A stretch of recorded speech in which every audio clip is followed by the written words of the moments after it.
Good morning, everybody, and welcome to Padmasambhava Meditation Center. Gary's laughing already at my. So as Chris just mentioned, we're working with this wonderful new AV system that has been installed pretty recently, and so we're kind of walking through the different pieces of it to make sure that it's working for us and most importantly for all of you. First and foremost, for those of you who donated to make this new AV system a reality, thank you. It's allowing us to support folks who can't come in person. And it's been a real wonderful connecting point over the last 2 years during COVID. Lots of people who can't leave their houses or are far away and want to connect with our community are able to do that now in this very real way. So thank you so much for that generous support. And we're welcoming Christina Monson again this morning. She's been with us all weekend, and we've done some wonderful reflective work on ourselves and our practice. And this morning we'll do a little bit of meditation. I know Christina may ask you to contribute or speak during the process of the morning.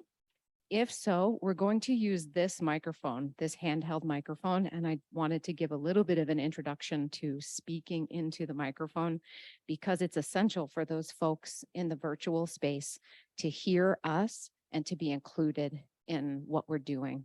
So there's a tendency to be afraid of this thing and talk out here, hold it far away from the face all the way. Talk like this. Really own it. Put it right up to your mouth. That's the best way that people are going to be able to hear, kind of perpendicular to your face. And we look at that as a kindness to our virtual participants so they can also feel like they're present in the room with us. So thank you. If you have any questions, there's a bunch of us who can answer them. You can come back to the AV booth at the end if you have any questions. Chris, thank you so much again and again for returning and supporting us and our practice, and take it away. Thank you so much, Tracy. And welcome everybody. Sunday morning, open meditation at the Padmasambhava Meditation Center. Here we are. And I am delighted to welcome those of you who are joining us virtually. And if you have the capacity to turn on your cameras, that would be wonderful. It makes it a more intimate experience. We can actually see you and it feels like you're in the room here with us. And so as we yesterday launched this new system, it worked really well. We could hear you, you could hear us. And we felt more like one group of people rather than out in the ether somewhere. There are other people who are listening, but we don't know who and where and how you are. So thank you so much for that. I, as many of you know, love to have a back and forth kind of dialogue when I'm teaching and working with a group of people. And so in that spirit, please, those of you who are online, you can open up the chat if you have any questions or reflections that you'd like to share with what we're talking about and practicing together. And I'll keep my eye on that. And you also can put that little hand raise button anytime, and then I'll know that you also have something to contribute and I can call on you. So I thought Sunday morning is, to the best of my understanding, kind of open meditation at the Padmasambhava Meditation Center. And so I didn't know how that usually goes. And so I made an assumption, which is what so many of us do. When we don't know anything about anything, we just assume it's this or that. So I did make some assumptions. Here's my assumption. My assumption was that I could talk about anything I wanted, first and foremost, but that it should have something to do with meditation. And that primarily the point of getting together on Sunday morning is to practice some meditation together and to explore some different techniques. And I want to welcome, I think we have some people here with us this morning who have never been here before. And I said a few hellos before we got going, and we have others who are more regular at the center. So a very warm welcome to everybody who's come and joined us here, as well as those of you who are with us online. So no doubt we have different meditation practices, all of us, different experiences with meditation. And my goal and my wish for this morning is for all of us to kind of come in with a complete beginner's mind, as though, gosh, everything I've done, everything I've learned in terms of meditation and whatever kinds of ruts I might be in terms of my own practice, I'm going to set down for the moment and freshly listen to some very, very beautiful instructions that I'm going to share with you and experience whatever arises in a completely uncontrived way without assumptions. Just see how you could put down what all has come before you. I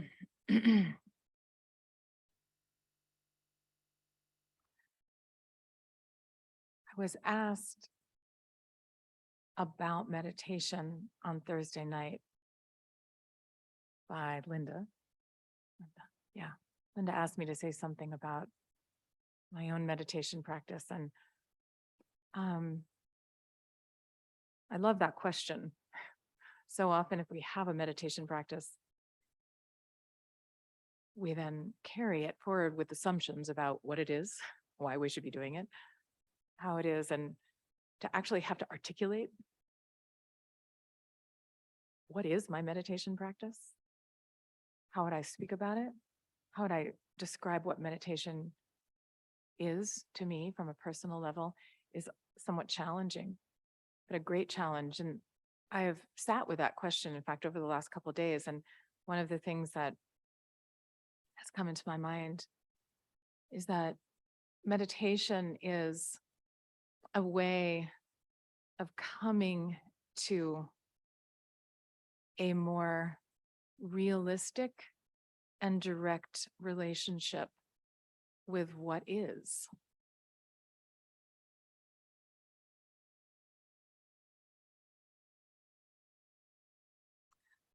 What is here and now in your life, in your physical experience, in your mental experience, in your emotional experience, in your relational experience with others, with yourself, and coming into a more realistic and direct relationship to all of that opens avenues of insight and possibilities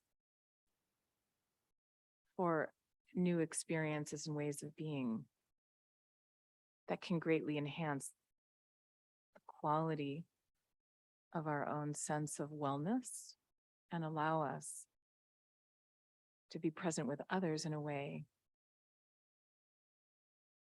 that can be even more meaningful.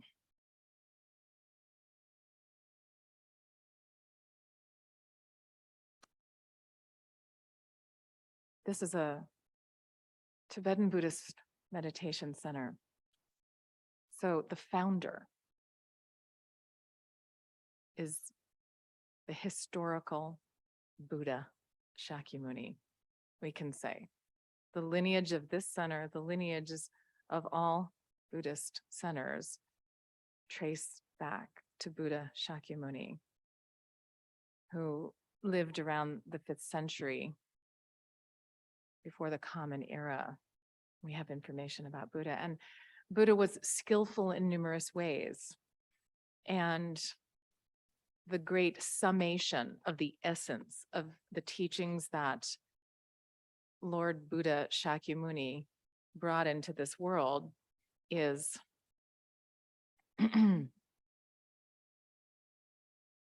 do your best to do no harm whatsoever. Do your best to embrace virtue as much as you can. And train your own mind. This is the teaching of the Buddha. So it's both a refraining from what causes harm, an embracing of what is pure and noble, and ennobling, and then coming into a right relationship with oneself and others.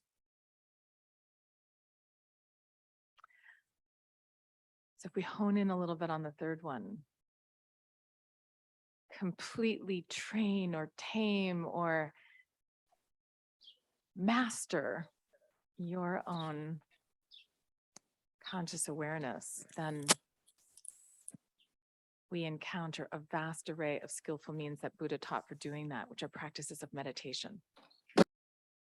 And there's 2 meditation techniques that are very, very well known. Both of them come from the teachings of the Buddha. They have different ways that they have been interpreted and different ways that they are taught in different Buddhist traditions. You may have heard of these 2 techniques already before.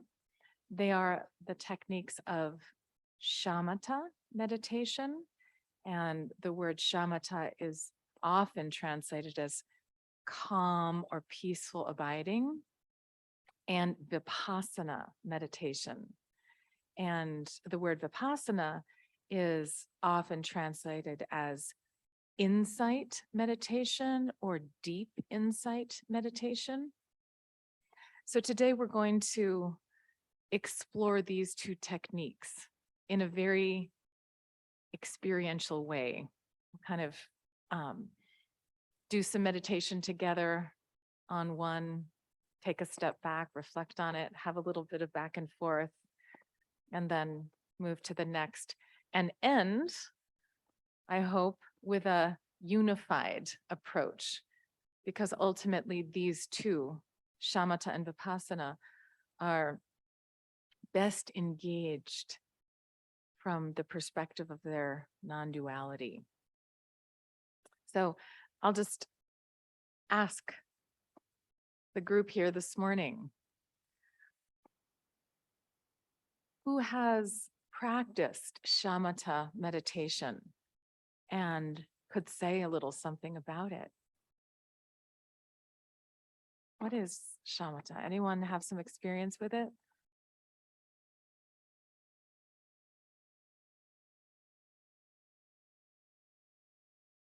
I'm not going to directly look at any students that have been in a study group with me for many years.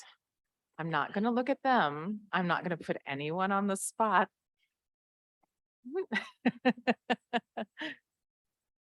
Anyone on Zoom?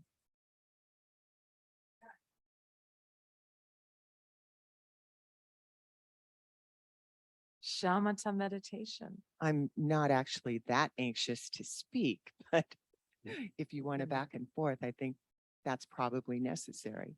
So thank you, Christina, for being here yet another day. And I feel so fortunate that you have come and shared your wisdom with us over these days. So I'm Linda, and shamatha meditation is what I started with.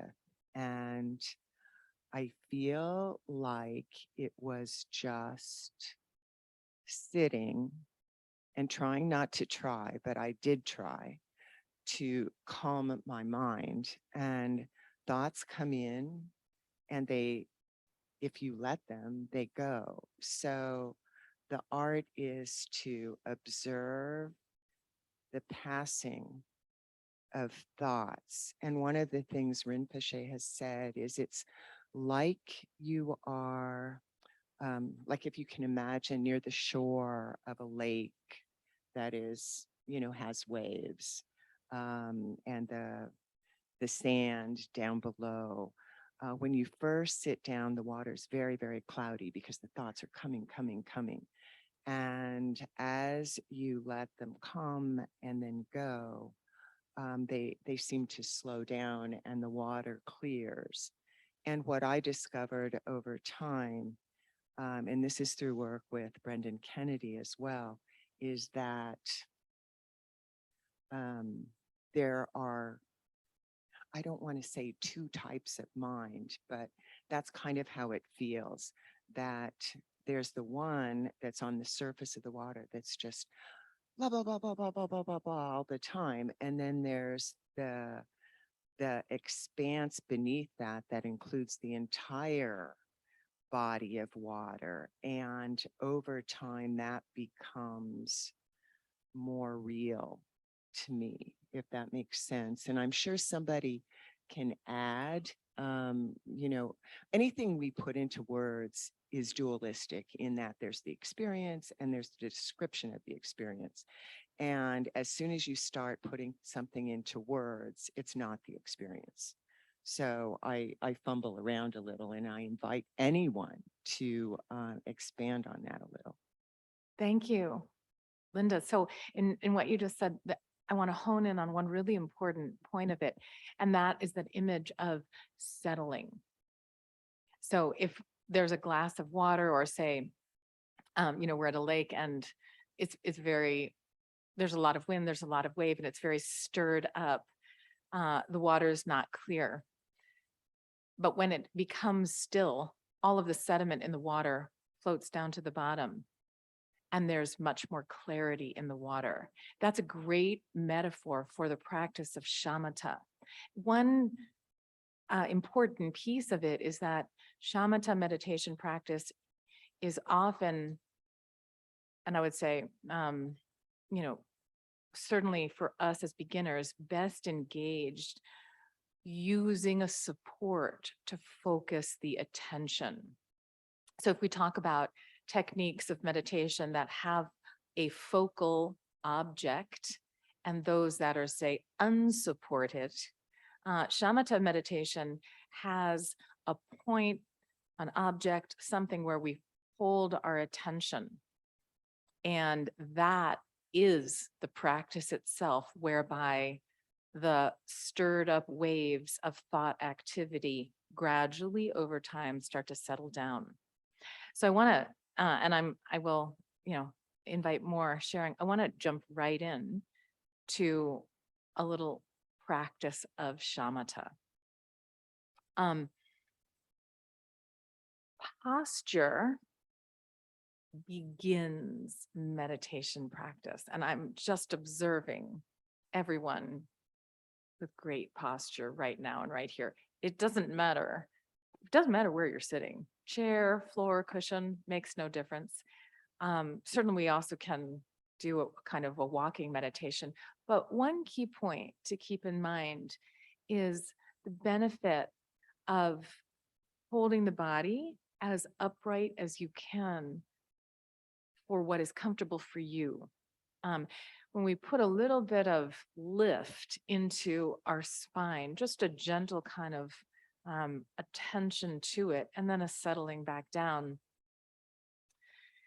it's taught that then there's a greater capacity for our breath to move freely, unconfined, and that's an important component of how the mind also can start to come down to a more settled place. So taking a moment to just find for you what is a comfortable seated position. in this tradition, there's not too much of an emphasis on finding a posture of meditation and never wavering from it for whatever the length of the meditation session would be, even if your body starts hurting you. If you feel a little discomfort, you also could make a small adjustment. There's no problem with doing that. But again, you return your attention to the practice. So taking a moment to just connect to your body in a seated meditation posture. You might be sitting on the floor, you might be sitting on a chair, makes no difference whatsoever. The practice of shamatha is one in which the senses are left unfettered. So what that means is that our eyes are open, we're still hearing sound, we can feel sensation, our body sitting on our seat, our hands resting on our knees, wherever they are comfortable. We're probably not eating, so the sensation of taste might not be so activated, unless we're going to use something as an object of focus, like a piece of chocolate or something, but I didn't bring any chocolate this morning for us.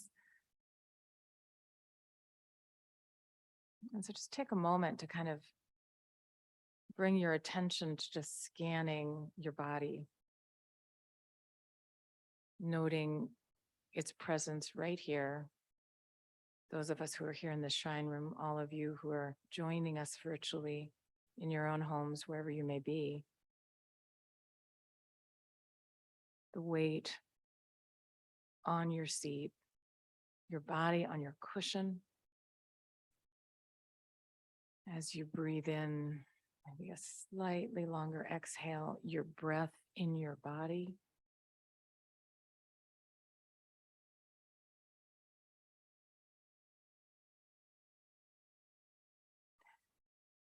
And now we're going to connect the last piece, which is our mind to our breath. Using the breath as a focal point in the practice of shamatha is very, very common. There are many techniques and ways of doing this. Sometimes it involves counting the breath. The technique that I'm going to offer to you this morning is a technique in which we bring our attention to our breathing in a gentle way, such that we follow our exhalation with our attention as it goes out naturally and dissolves. Our attention follows the exhalation out. That's where we're concentrating, not too tight, not holding it with an iron grip, and letting that dissolution of the exhalation just happen. We also go out and dissolve with it.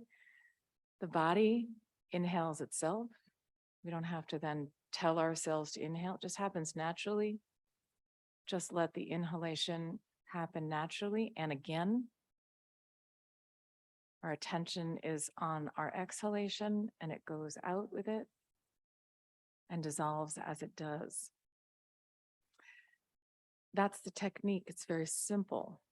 Breathing is natural, not forcefully elongated, made more quick or slow, just naturally as it is. And the mind is held by the breath. The attention is focused there on the exhalation in a gentle way, but in a continuous way. And there's a slight gap, letting go, that happens at the end of the exhalation. And the inhalation happens, and then we're back. riding the breath as it goes out. Let's try that together. I'll ring the gong. We'll sit here together in that practice of shamatha, using the breath as our focal point. Special attention on the exhalation, letting the inhalation just be as it is.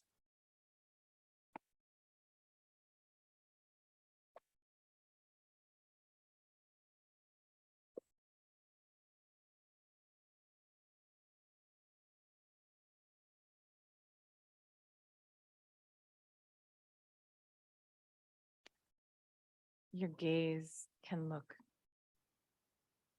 just down slightly beyond the tip of your nose. Your eyes are open.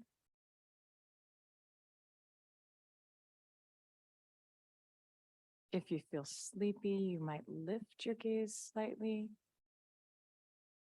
If you feel too agitated mentally, you could even lower it a little bit more.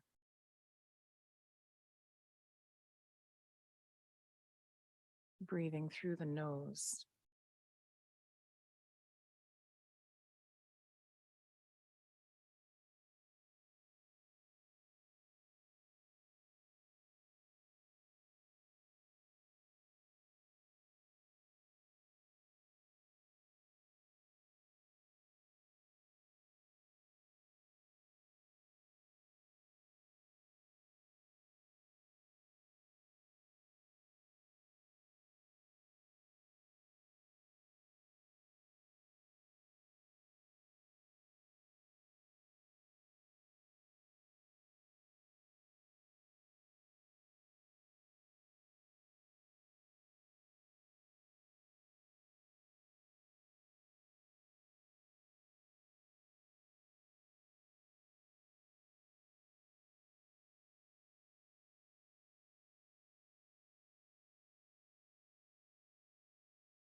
So at the end of a little session of meditation,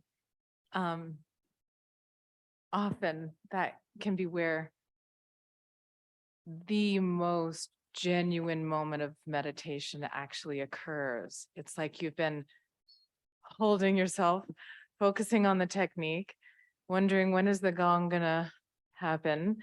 Am I doing this right? And then you hear the gong and it's like, oh. And it's right there. That's it. That's the moment. You drop everything and you just settle. So pay attention to those moments. That it's a great portal into Vipassana. So we can get pretty tense sometimes when we have a structure and a form, like a technique of following the breath and the exhalation. And so even we don't intend to start grasping it, but we know there's something. And so then as we're working with it and our attention is being called elsewhere by the mind's natural activity, we can start grasping it even more tightly. And we don't even realize then our body is getting even a little more rigid. I'm on the exhalation, I'm on the exhalation. And then when the session ends, it's like, okay, that was a pretty intense endeavor. Now, I'm not saying that that was anyone's experience here, but the beautiful thing about this practice, and I think this is why it's called practice.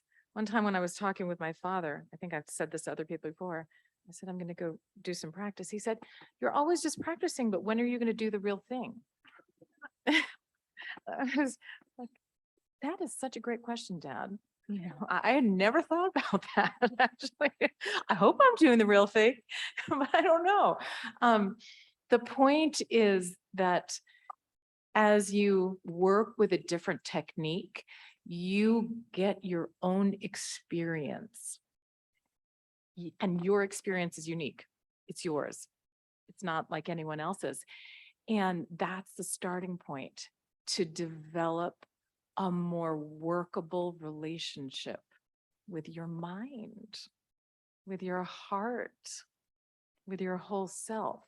That's what meditation practice allows. So sometimes I think it's the case for all of us, no matter how long we've been meditating. It's a time where we come home to ourselves. And sometimes that can be a little bit jarring. Oh, I didn't even realize what's here. So the quality of your attention, the quality of your mind could be totally distracted. Just lots of things going on. Or like me this morning, in a pretty quiet place, but almost like hard to discern if that quietness was just kind of a dull sleepiness. And that's why there wasn't a lot of thought activity going on, just kind of or crisp and clear kind of stillness of mind. My experience this morning was not the latter. It was more like the former. I don't know. It was more just kind of in the duller side of less thought activity. But the most important point is to start with one technique and to start working with it and having some experience of yourself with it, such that then you can make adjustments. You can start to use it as a way of gaining deeper insight into how your own mind is working and how you can start to work with it in ways that are even more skillful. So I want to ask you, anyone, how was that for you? Did it feel long? Did it feel short? Did it feel easeful? Did it feel challenging? If it's challenging, what's challenging about it? And I guarantee you that if you have something in your mind and you think that may be silly or something, most likely someone else may be thinking something very similar and would absolutely benefit from hearing about your experience. So anyone, our virtual participants, you can use that hand raise. Yeah. Gary?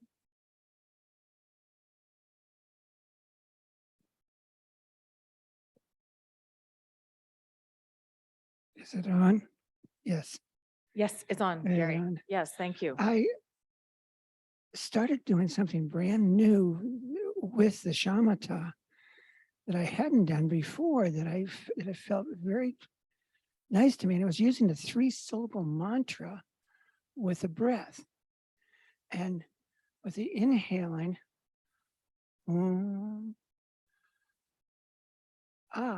is a kind of just a suspension, and hum is putting the breath out. And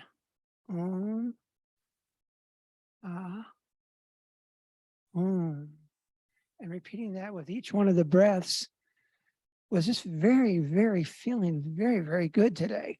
It was something new, and I thought it was just something I wanted to share with everybody. Thank you. Thank you, Gary. Yeah, and so as I mentioned, there are many different techniques that we can use to focus the mind. And so what Gary is sharing right now is the use of 3 Sanskrit syllables, Om, Ah, and Hum, that are connected to kind of, as I'm understanding, inhalation, and then perhaps pause, exhalation.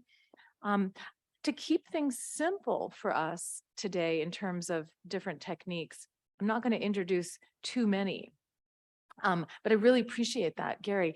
As it illustrates, there's not just one way to do this practice. It's, in some ways I would say, and I feel like I've been a broken record about this all weekend, use what works for you.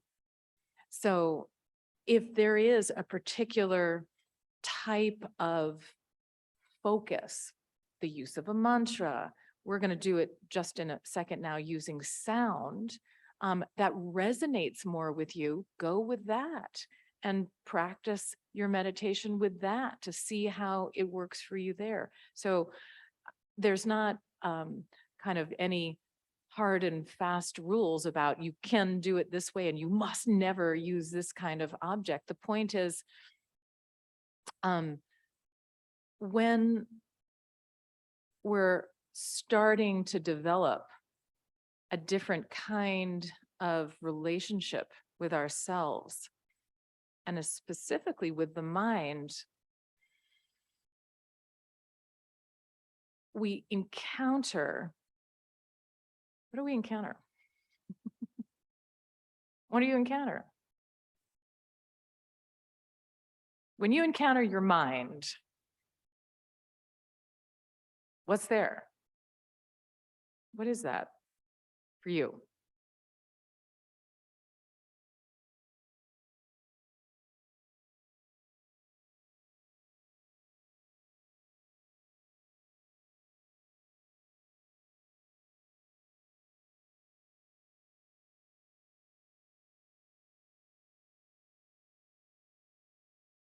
Is everybody in a state of deep meditation, encountering your mind? Linda.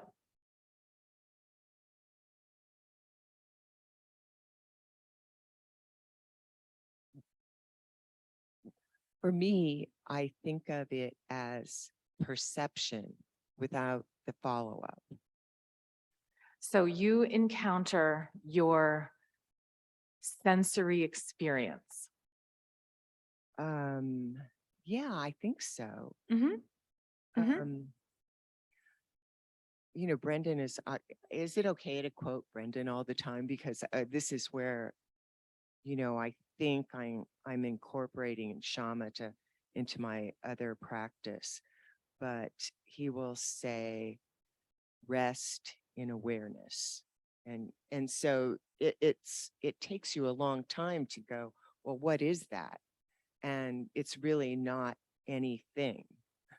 So Yeah. so he's always talking in koans. So it's really hard to say exactly what it is. But when you speak of clarity, Christina, I think of that as being that sort of pure perception.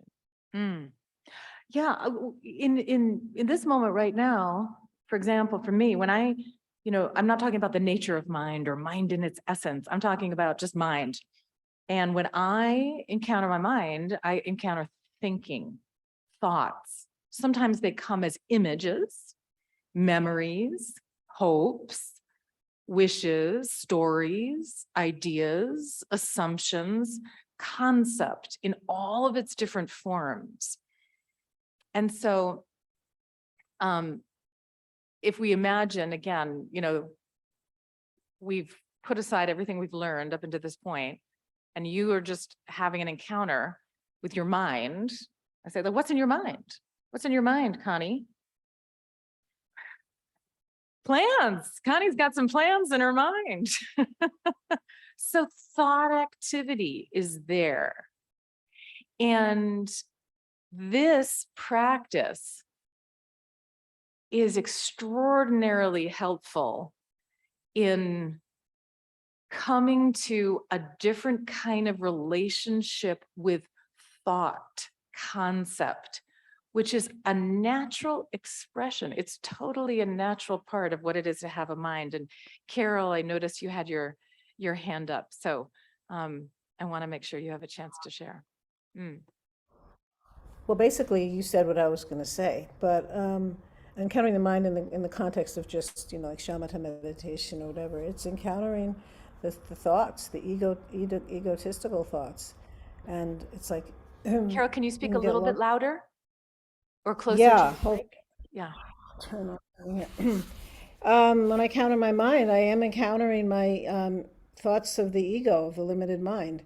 And then, but when I rest back in awareness, then I realize that my mind has been very active. And so there's that contrast of going out into the morass of thoughts, the universe of thoughts, plans, ideas, emotions, feelings, and then resting back and back in awareness. So it's that sort of back and forth of going out and then going out into this jumble of, conceptual reality into back to a more grounded home awareness. That's in the Thank you. context of the meditation, because like you said, there's a whole other vast universe of, phenomena. Yeah, thank you so much, Carol. Yes, if we make it really simple, if we just kind of really hone in on it. A couple of people have used the word awareness. And what I'd like to kind of hold out as an exploration of this next meditation that we'll do together using sound is the possibility for you that this practice is a way of encountering dimensions of your mind that are non-conceptual. Most of us, most of the time, are operating in the worlds of concepts. And that's not bad or good. It's just the way things are. As we navigate our lives day to day, you're encountering people. You have to make decisions. You have to talk. You have to get things done, unless you're highly advanced meditation practitioner who has refined away all dualistic activity, but that's not me. And so I'm in the world of concept. And this is a practice whereby we can start to develop a little bit of wiggle room and distance and spaciousness between mind's conceptual activity and the field of awareness within which that is unfolding. So, who had some thoughts arise in their mind over this last 10-minute meditation? Yes. Right? So thoughts arise. Thoughts arise.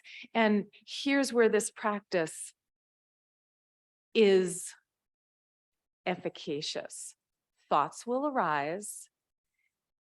And the key is not to try and resolve them in any way through additional concept, but to notice and return to the technique. The technique is attention on the breath. Simple, nothing more. Thoughts arise.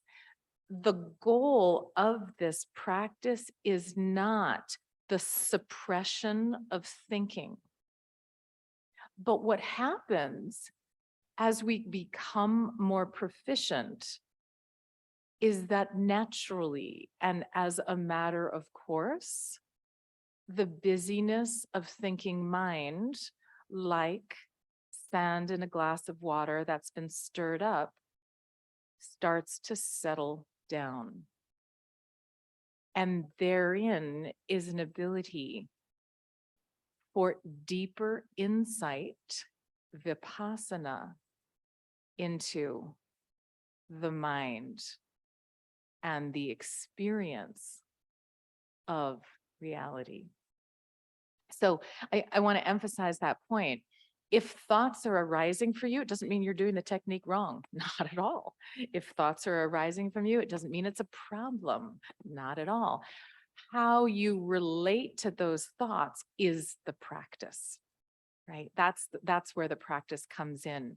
It's, are you going to go dancing with them? Oh yeah, that thing. Connie, that plan, it's almost done. I'll just get the last bit of it right here, right now. Well, no, but if I do that, then what am I going to do the next day? So you're dancing with your thoughts. You're off on the dance floor with them. As soon as you notice that, you just return to the breath, the exhalation. That's it. Simple. It's dropping and a return. It's not a stopping and a return. It's a shift back. And the breath is so often used as a support because it's so immediate. It's with us all the time. Buddha taught techniques using the breath. It's just very accessible. That's why we find, and there's many different techniques that use the breath. As I've said, it's just one that I've shared with you today. So I am going to ask us to sit again for a little while, and then we'll take a short break, because what I've learned over these last several years of pandemic, actually, you know what? No, we're gonna take a short break right now, because if I say this to you and then I push you past it, that's completely wrong. What I learned over the years of the pandemic is that we have a limited attention span, all of us do. And so kind of 50 minutes, this is why when you're in school, most of us had classes that were 50 minutes. Like a period, most schools, there could be some school teachers here. I know there's teachers here, but maybe when you're in more advanced studies, then you can go into the seminar classes that are an hour and a half or 3 hours long, but we need a break. We all need a break to it's a refresh. So let's take a 5-minute break. We can stand up, move around, a bio break, have a drink, and we'll come back in 5 minutes. All right. Thank you. Bathrooms, if you need them, are downstairs at the end of the hallway.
All right.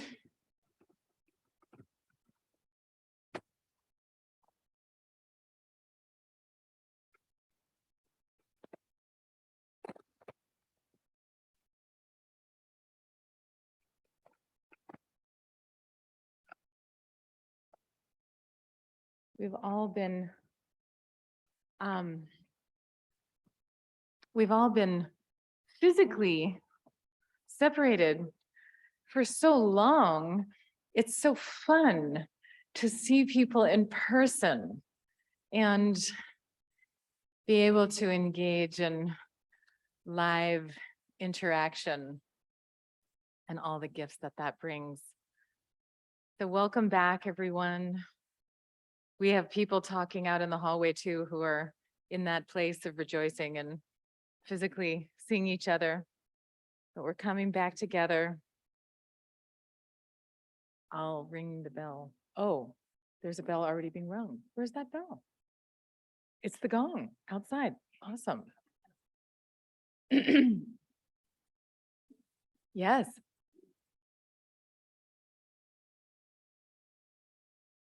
Yes.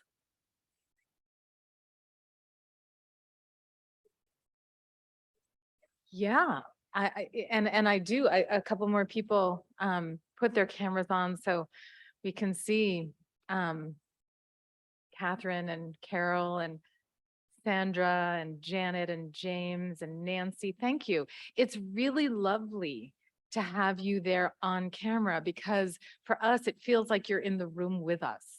And I know having spending a lot of my time on Zoom, you know, it can be just exhausting to be in front of camera, and it can be a little bit also uncomfortable sometimes. But here, as we're trying out this new system, it brings an intimacy, and it's wonderful to feel that you are here with us. Janet, and I see your hand up, so I'm going to call on you right now. And you need to unmute yourself so we can hear you. Okay, just a tiny question. As I observe myself on Zoom, as we all do, I see a head tilt. I see my head tilting. And I'm wondering, how important is it to have a completely vertical posture at all times? Is the head tilt anything to be concerned about? Thank you for that question, Janet. I would not think that's anything to be concerned about. And I think that more important is to assume a posture that is comfortable for you and isn't too crooked or bent over, but also is not a strain on your body and what it's capable of doing. And so a little bit of a head tilt, I don't see as a problem at all.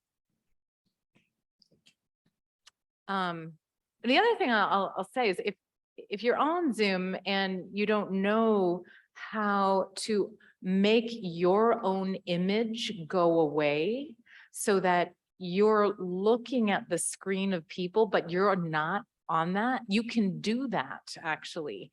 If you hold your cursor on your picture and click on the 3 little dots in the upper right-hand corner, a menu opens up and you can hide self-view, which I like to do. In fact, I'm going to do that right now because I wasn't. Because then I'm not looking at myself. It's not like I'm talking to myself in the mirror, but I'm talking to all of you who are there. So anyway, that's just a little tip and trick. And now I have to put someone on the spot who there's so much wisdom here among us. And I'm going to ask Neil if he will say, he's laughing. I know. I'm sorry, Neil. He just, we had a brief chat right now at the break, and he just has a really, really wonderful insight about that technique. And he'll be able to be much more eloquent than I am. So Neil, would you mind just saying and sharing with the group what you shared with me?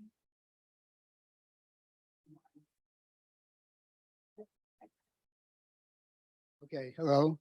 I'm coming through. So I'm Neil, yes. And so, well, we all live in a world that is too much with us. We all know that this is happening as we live our lives now in this society and this world and our Can you hold a little closer to your mouth now? yes. Yeah. And so many of us come to this practice for an opportunity to deal with those stresses that are out there. It may not be an intellectual process of learning Dharma, but there is a process of trying to deal with the world that is thrust upon us. And there has to be a way to minimize the stresses and strains that come with all of that. So what Christina taught this morning was introducing us to a space that is given to us. It's a gift, and that is that space between where we are in our world of our physical self breathing in, and at the end of the exhalation, there is another world there. There is a space out there that has nothing to do with conceptual thinking, world politics, societal upheaval. And that empty space, if you can access that at that moment, is a blessing in a way to have that opportunity to enter into something that does not require your mental engagement, your conceptual thinking, your abilities to make decisions and plans and whatever. It is right there, and it's always there. You don't have to practice it. You don't have to study it. You don't have to read about it. It is right there for you. And so to be able to dwell even instantaneously in that space is a rare opportunity in a world that some of us find very difficult. Neil, thank you so much. Yeah, just really naming the gifts of the gap in between exhalation and inhalation. It's like, much of the time, we may be on some kind of autopilot control, living in a world of our own thoughts, our own ideas, who we are, who others are supposed to be, what is ours to do, living the idea of who we are. And the beautiful practice of returning to the body through the breath brings us out of that world into this one right here, right now.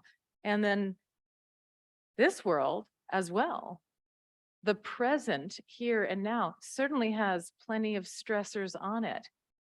So that exhalation out, this tiniest gap there, it may be the tiniest thing for you right now, but it is a gap with the potential, infinite potential to expand. It's like entering into yet another more refined, more subtle world than even the gross embodied world, which is, of course, here and now present in our own body. So it's in fact quite profound to move out of the world of our ideas into the world of the here and now. I'm in my body. And then from the world of here and now in my body, to touch, to glimpse, to start to sense a non-conceptual sphere that is also awake. It's not a blankness. There's an awakeness and a great clarity within that. And so it's really like, shamatha becoming present right here and now into a more workable relationship with the whole conceptual framework that I've been living in, and letting that kind of naturally start to crumble down to then connect to what lies behind that, the support of it, the ground from which we've constructed all of it. And it goes on from there, becoming more subtle and more refined. And that's really, I would say, a process of moving from shamatha into vipassana, deep insight. Because some of us here are in a study group together, looking at a text, which is a very, very beautiful and wonderful text written by the omniscient Tibetan master, 13th century master Longchenpa. I decided to give a little snapshot preview of what's coming for us in our study group of this text, but also is so relevant to meditation. This comes from the chapter on meditation, and I want to just share a little bit in terms of what Longchenpa says, because this description of these two techniques is unsurpassed in my experience of meditation teaching. I'm not going to read all of it. I'm going to just read a couple lines from a couple verses of, I believe this is chapter 11, which is on the path of meditation. Here Longchenpa tells us, practitioners of the least capacity. And when you read the full chapter, you'll understand what he means by that. Because when you read about the kind of meditation practiced by practitioners of the highest capacity, it's pretty easy to discern that you may not be in that category. You may be in that category, but I'm not. Definitely, I'm not in that category. So I'm in the category of the least capacity. And these practitioners should train in calm abiding and deep insight, i.e. shamatha and vipassana separately. So one by one. When both are stable, they should practice them inseparably in union. This is a brilliant instruction. It's so clear. We need to train in shamatha, just shamatha. We also need to train in vipassana, just vipassana, and then we bring them together and we practice them inseparably. Very clear. They should start with shamatha, calm abiding. And this is a practice in which they should take their seat in solitude and count their breaths in and out.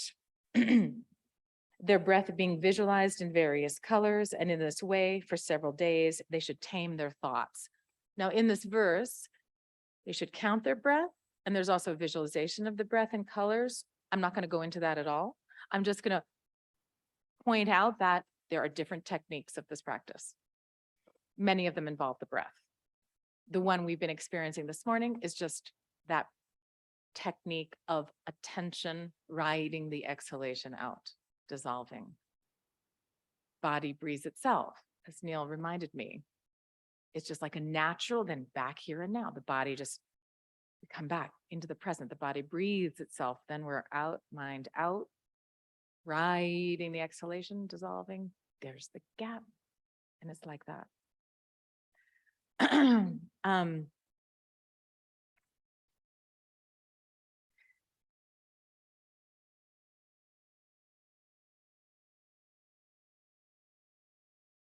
Settled in this way, the mind is rendered serviceable.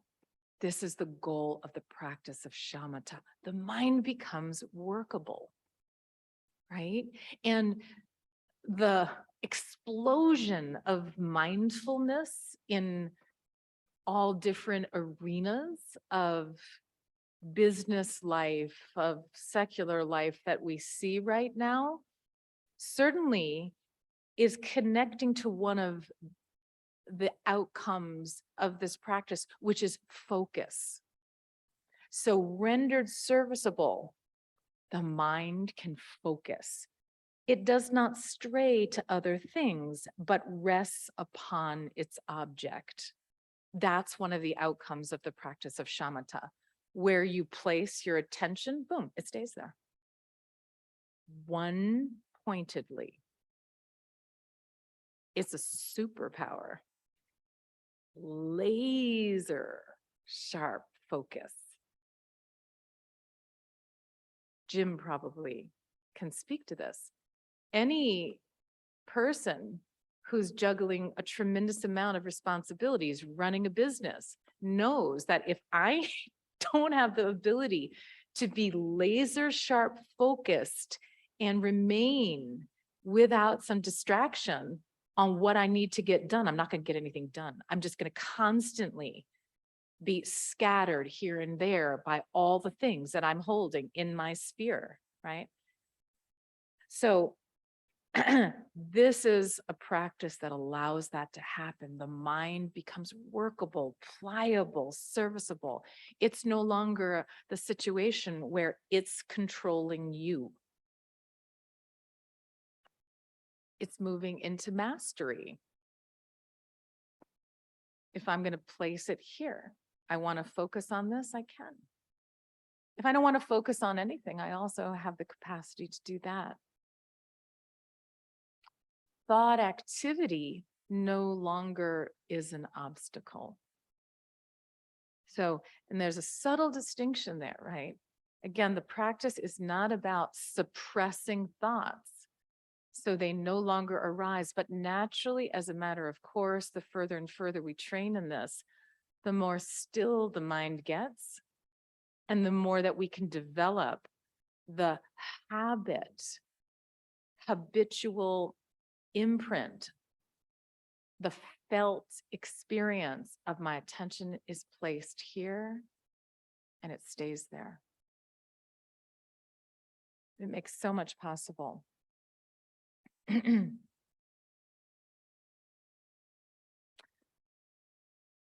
I'll pause there for a moment. Any thoughts or questions?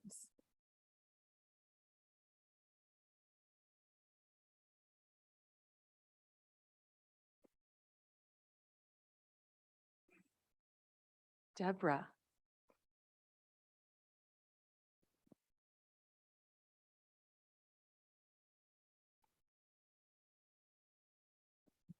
Yeah.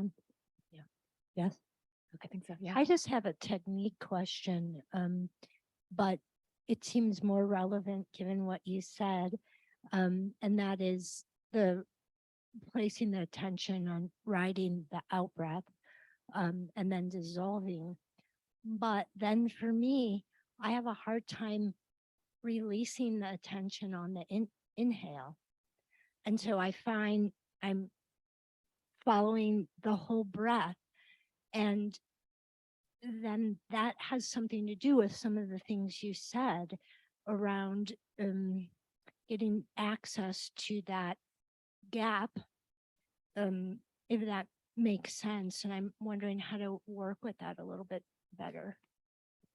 Thank you so much for that. That's a wonderful question, Deborah. So if anyone didn't hear this, kind of Deborah is sharing kind of for her, then the attention rides the exhalation and is with the inhalation as well. There's nothing wrong with that. The reason I described the technique this morning the way I did is because in my experience,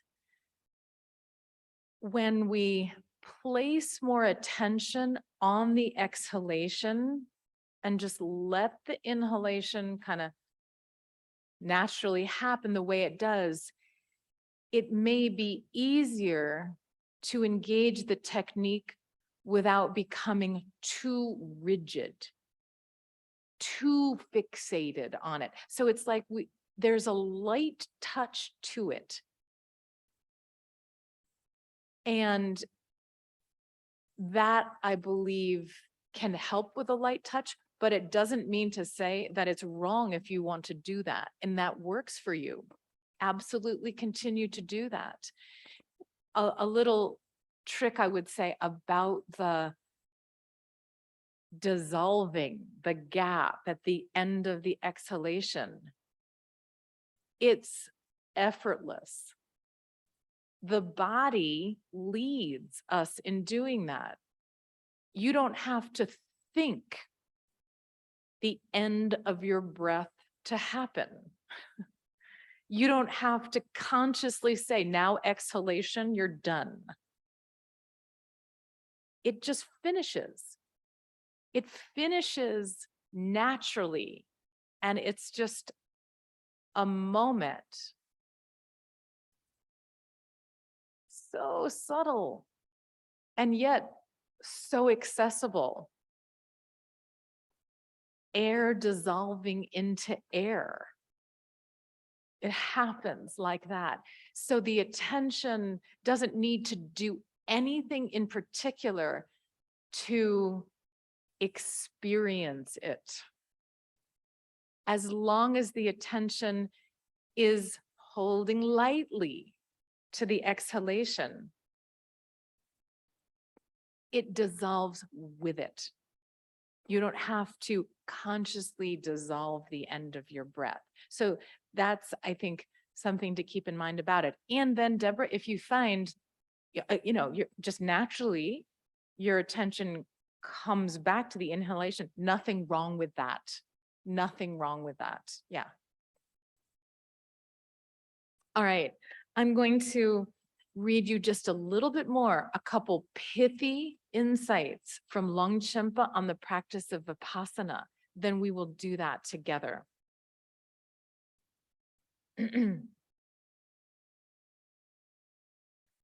Train in deep insight as follows. Okay. The instructions from Longchenpa on Vipassana. This is the teaching. All things appearing outwardly in both samsara and nirvana are like illusions and the stuff of dreams.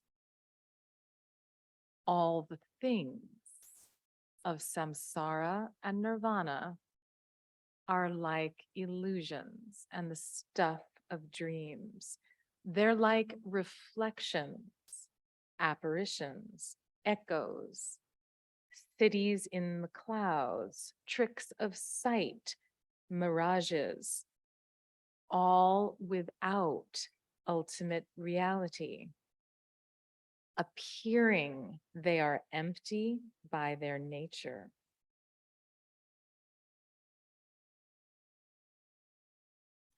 So what Longchenpa has done in this verse is give an introduction to the flimsy nature of relative reality. Things are not solidly existing the way we may perceive and experience them to be. There's all of these metaphors of illusion, which we find in different texts, most notably the Uttara Tantra, again, coming here into Longchenpa's teachings. Any one of these, right? A dream. Any one of these metaphors that speaks to you, you can mull on it.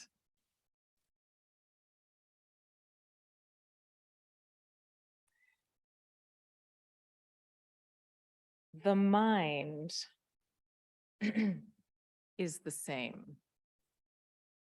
That's the essence of the next verse. So what Vipassana is a technique of deep insight that allows us to glimpse the true nature of external things and the inner perceiving mind. The technique is just a very short turning of the mind upon itself and examining it. That may sound very esoteric. And yet this morning, I want to keep it extraordinarily simple. Here's how I'd like to invite you to practice this technique.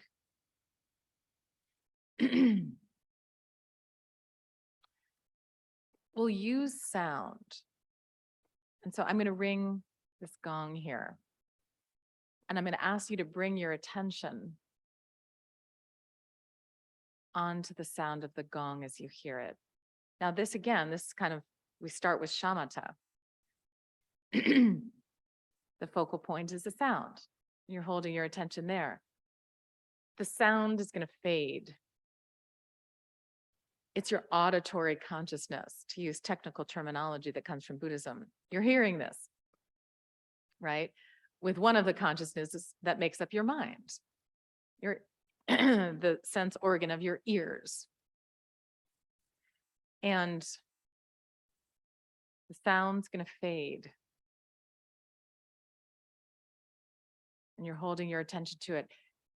When it's gone and you can no longer hear it,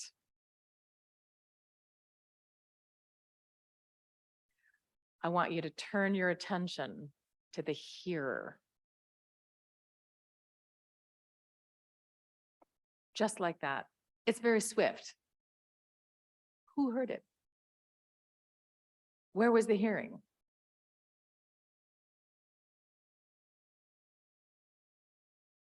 And just drop it then.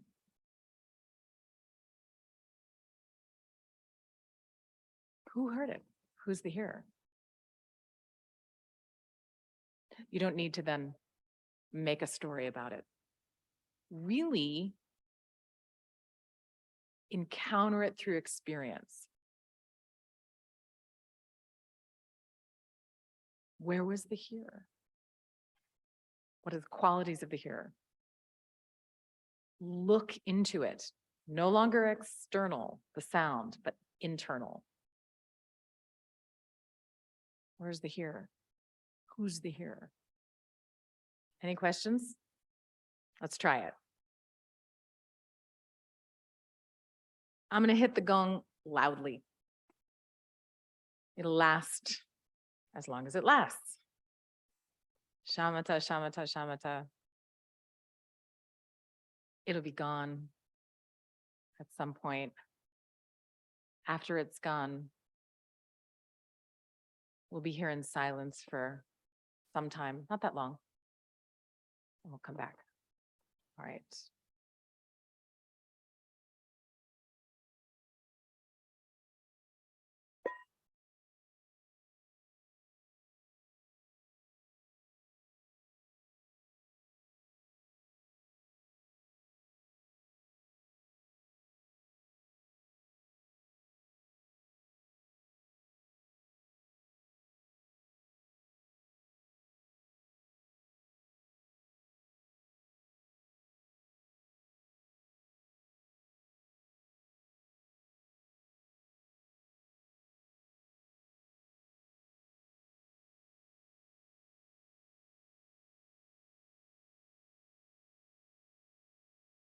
I'm going to repeat it several times.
Longchenpa says, everything resembles space without any intrinsic being. Thus, practitioners should stay in meditative equipoise, free from all conception in this, the unborn nature. They will understand that outer things are without any true identity, and that the object that there appears and the object apprehended in the mind are both without true existence. After investigating the nature of the perceiving, apprehending mind, they will then also come to the conclusion that mind itself is beyond any conceptual construction and is too similar to space. Then they should lay aside reflection as to what the mind is like and rest, as if reposing from fatigue. They should not think of anything, investigation laid aside, reposing in the state where everything is even and beyond duality.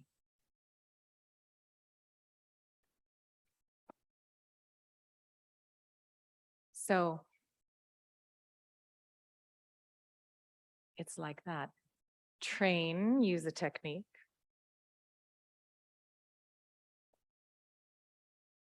There's so many techniques. Train, use a technique. Effort with a technique until it's effortless, and then rest, drop everything. It's that moment. You've been sitting and you're practicing and you hear the bell and you, that's the place to rest. That's the inseparability of shamatha and vipassana.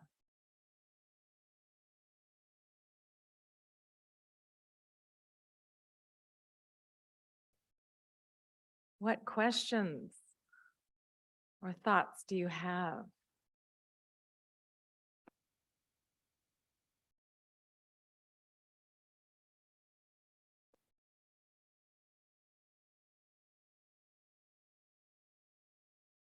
Yeah, Jennifer.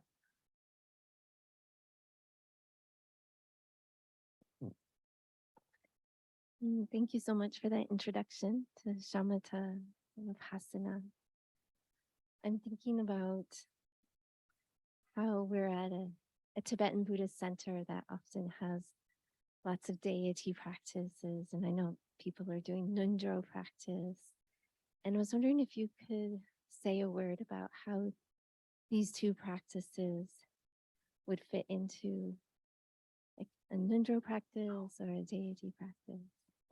Thank you, Jennifer. That's a wonderful question. So just to repeat, the question is, we explored two meditation techniques, shamatha and vipassana. And once again, I want to emphasize that these are taught in different ways. So if you've encountered teachings of vipassana that sounded different than what I said today, it absolutely doesn't mean that those are wrong.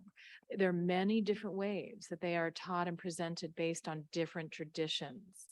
And so Jennifer's question was, looking at these two practices of shamatha and vipassana that we've been thinking about today in a Tibetan Buddhist practice environment where so many of us are working with deity practice, i.e. the practice of visualization of wisdom deities. We may be doing preliminary practices called the Ngundro practices. How do they come together? Where do they fit together? And it's such a great question because they absolutely fit snugly together like a glove. And so here's one way that I think about it.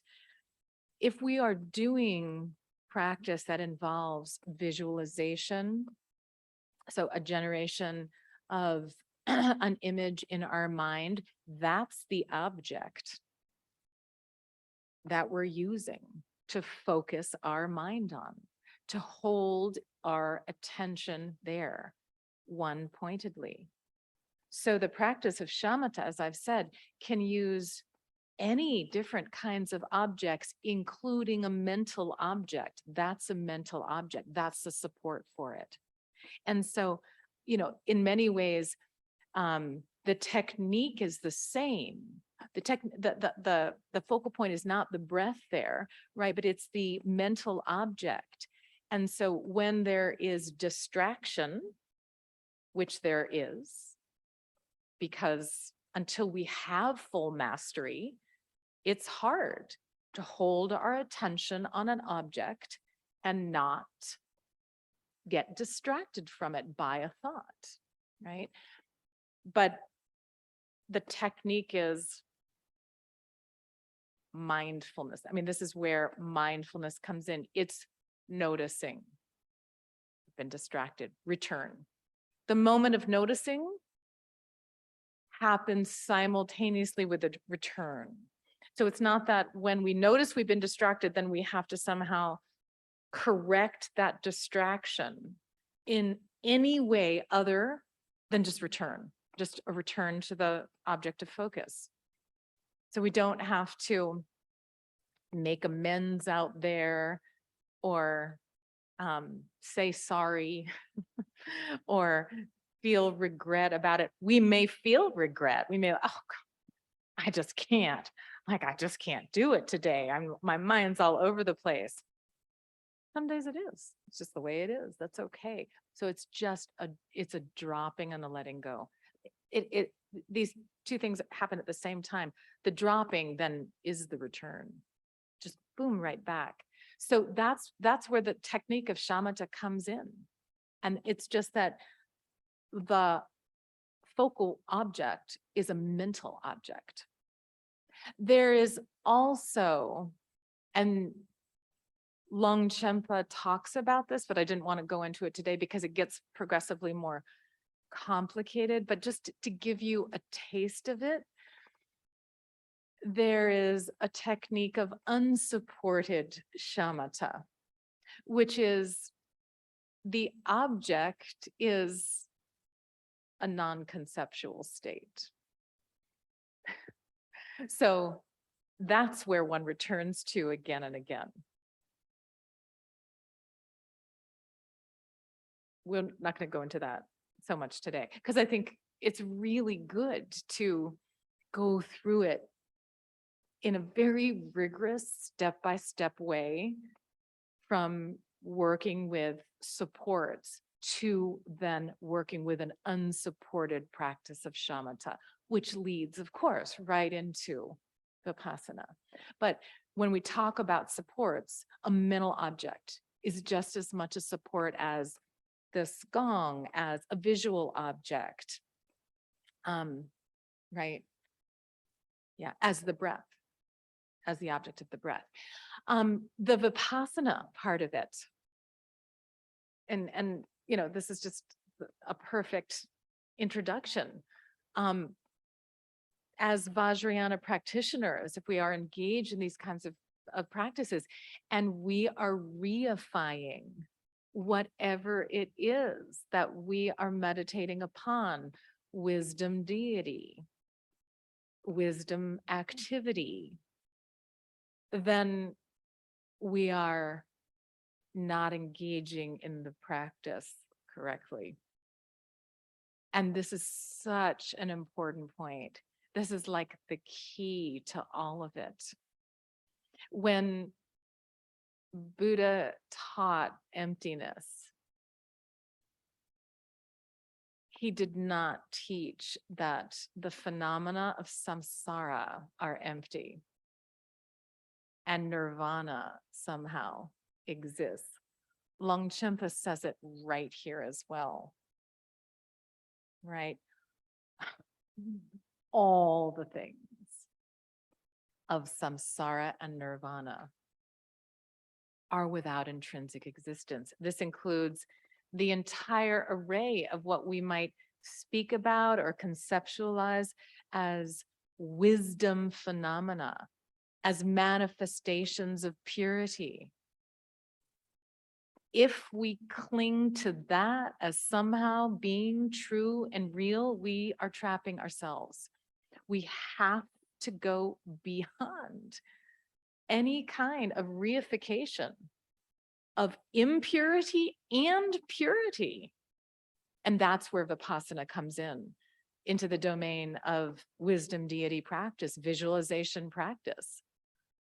Whether, I'm visualizing myself as a wisdom deity, I'm visualizing the refuge tree in the sky before me, I'm imagining, all of the objects of refuge are actually present. When we hear those instructions in our sadhanas, actually present, it doesn't mean truly existent and not empty inherently. It means as present and truly existing as this glass is here to me right now. And we know this is not truly existent because I can absolutely destroy this. I mean, that's one of the reasons we know, but there's many other subtle reasons and logic we can apply to understanding why it's not truly existent anyway. But so this is why, right? Purity can trap us just as much as impurity can. And that's an important place to pay attention to in our own practice. Are we bringing the whole brilliance of Vajrayana skillful means into heavy, gross, concrete, fixated ego reality? And Vipassana just cuts right through that. And this is why at the end of every session, what do? Dissolve the visualization. That's cutting through our habit of attachment to things as being true and real. That's the Vipassana that comes right in, as well as where do we begin? Often, deity practice. Everything dissolves into emptiness. From emptiness arises wisdom phenomena.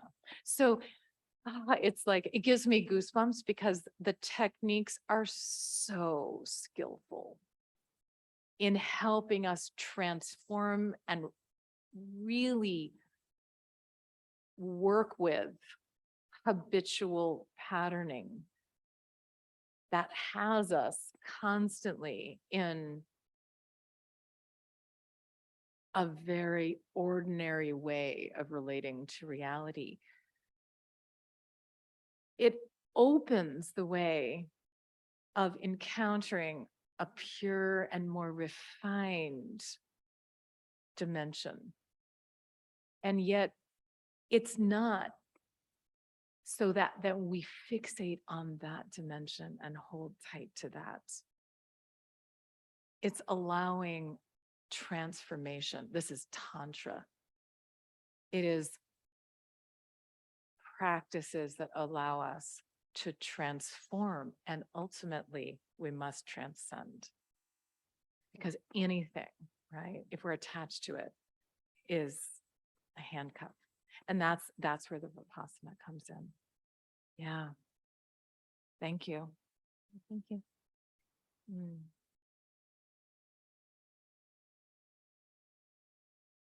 Any other thoughts or questions or reflections, comments, experiences to share? Oh, Catherine, yes.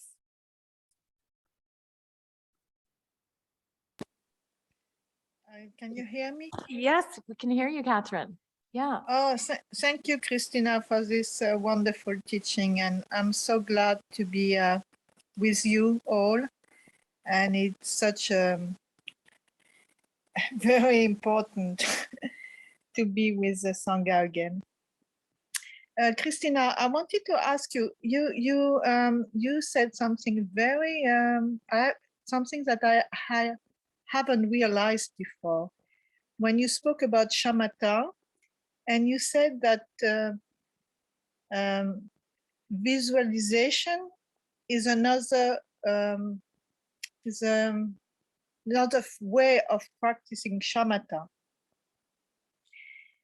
Is it the same when you say mantra? Absolutely. Yeah. Yeah. So, in some ways we could say, a visualization is a mental object, a mantra, a verbal object. Whatever the case, it's a point of reference for attention.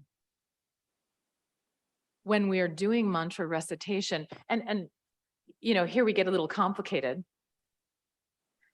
because in deity practice, not only are we taught to be reciting mantras, but we're also holding a visualization. So we're working with more than one object. Yes. And that it's not easy, right? And the beauty of understanding the essence of shamatha and vipassana is that then it can help us doing that kind of deity practice whereby we've generation practice of visualization. We are engaged in mantra recitation. And then we're able to, at will, focus single-pointedly on the visualization. Mantra is continuous. There are aspects to the visualization that unfold as we recite the mantra. We may also then move attention sometimes just single-pointedly, right, on the mantra, back to the visualization, engaging in some of the activity that is part of the visualization. And then also maintaining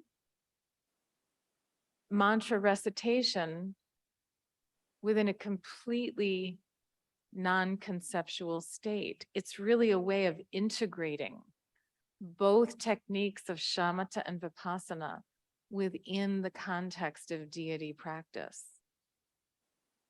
So there's, an intensity of focus that also we can just release. Continuing the practice from within the recognition that none of the generation of wisdom phenomena is generation of anything that truly exists.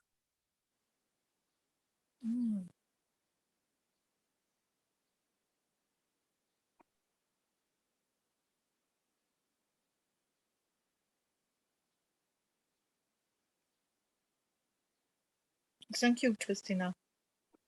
You're welcome. These techniques are integrate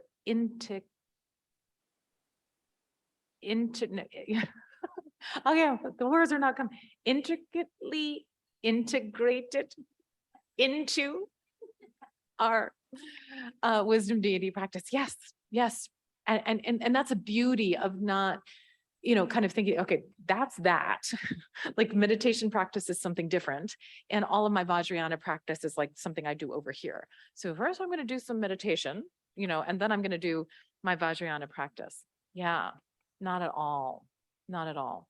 And the more that we train in shamatha, the more stable we become in doing sadhana practice. Yeah, because the mind is so much more workable, serviceable. I love that word. The mind is in our service. We are not in servitude to our own mind. Huge, huge distinction there.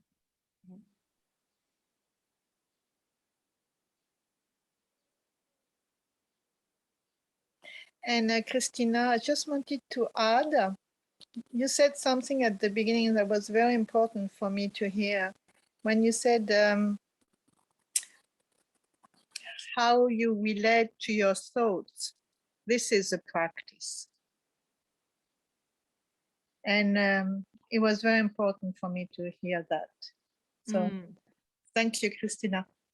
You're welcome. You're welcome.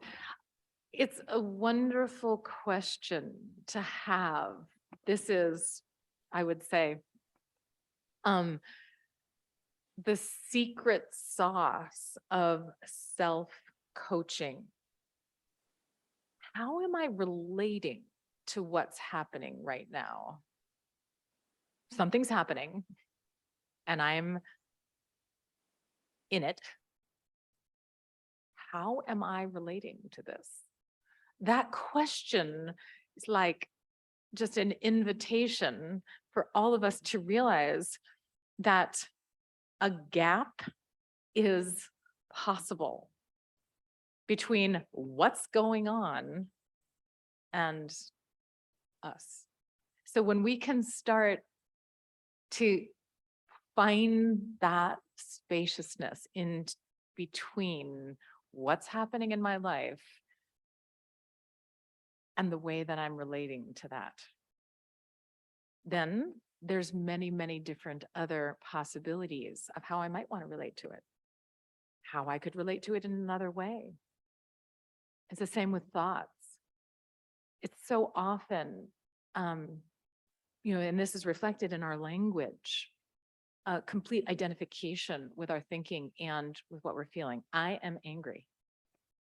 It's just natural just to talk like that. We don't, unless you're a therapist, trained in a certain way, say, a part of me right now is angry about this very specific thing. But usually that's the case, right? That is the case. There's a part of us that is feeling this way. And there's many different parts of us. And we are complex individuals who can have a complexity of experience.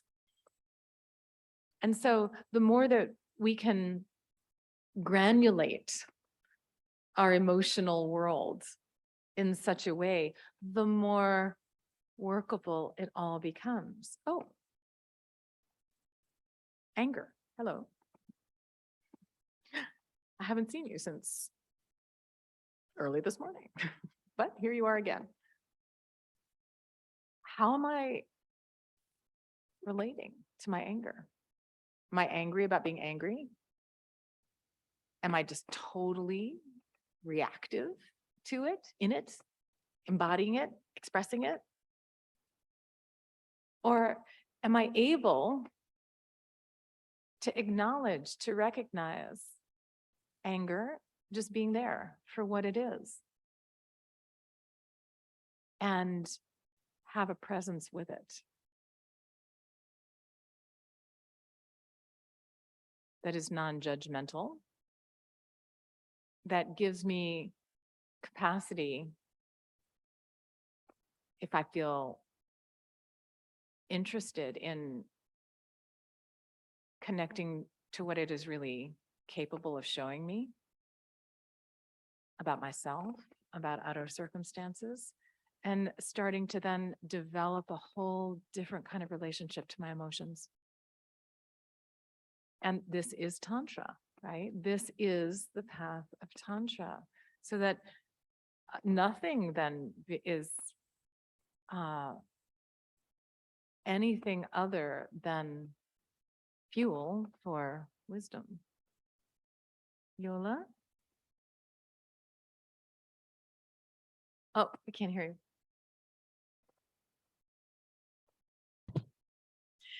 Now, Yes, now. could you relate what you just so exquisitely explained to the transformation process of the Tsok offering? The transformation process of what? Soak, Oh, soak? the soak offering. Oh, soak offering? Yeah, right. So soak offering in the Tibetan tradition, feast offering. This is a ritual practice that is emphasized on specific days of the lunar calendar, and one that is also done by some practitioners on a daily basis. I mean, it's not that it can only be done on these times. Many of you have done a soak. Many of you have participated. Some, maybe not all of you have ever seen what that looks like. It is a common practice found in many different Tibetan Buddhist sadhanas, and one arrays and arranges a variety of food and drink, and there's different stages to the ritual in which this is then offered and enjoyed in the context of feast. And I would just, say it's a perfect example of the power of ritual and symbolism that we find within the tradition of Vajrayana Buddhism. And so the practice of soak is heavily symbolic. What are we offering? We because we're habituated to ordinary perception, we perceive a table laid out with various kinds of foods and offerings and flowers and drink. I mean, it's really the case for any shrine that we set up, including shrine right here. We lay out offering bowls. And yet, we are in the process of offering these substances or these actual items for enjoyment, subsuming it within a visualization, and even kind of more than that, I would say an intention of transforming whatever there may be into its pure essence. And that includes all disturbed states of mind. So the material offerings are symbolic outwardly of all that is inner. The offering of it itself is that process of the content of Vajrayana, which is beyond accepting and rejecting. And then one is able to embrace whatever we encounter, not only as the essence of purity, but as a teacher. This is, I guess, this is just me speaking out. This is what it means to say kind of, the entirety of phenomenal existence arising in as the nature of the guru. And I think very much connected to the idea of fearlessness in Vajrayana Buddhism. There's no need anymore to get involved in rejecting what we think and conceive of as being bad, negative, and just attachment to all that is good and positive. But this is talking about a high level of practice, right? This is talking about a high level of realization. This is why Padmasambhava says, though my view may be high as the sky, I am still paying attention to relative cause and result. And I'm not going to go out and act like a total jerk in the name of being a great, crazy yogi. And we've seen where that leads.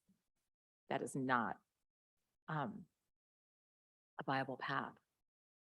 But what's so beautiful about the Vajrayana is that we are engaged in practice on inner and increasingly more subtle levels of this kind of transformational work that then absolutely infiltrates our experience of our day-to-day life.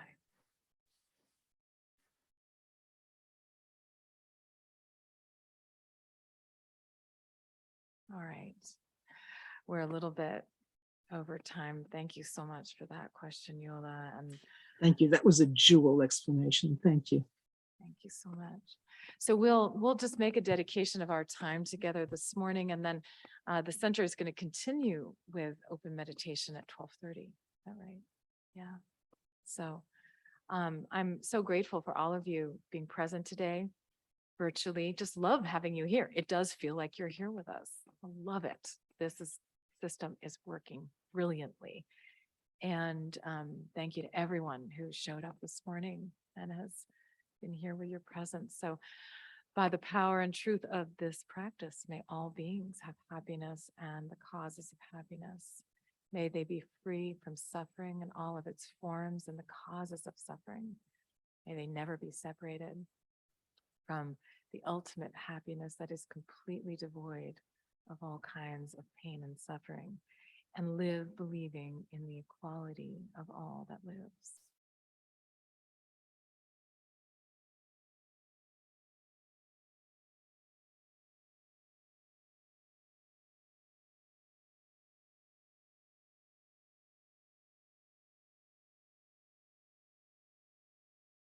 All right, everybody, have a wonderful day. And some of us will meet together again tomorrow night as we continue with our Longchenpa study group. So much love to everyone. Thank you.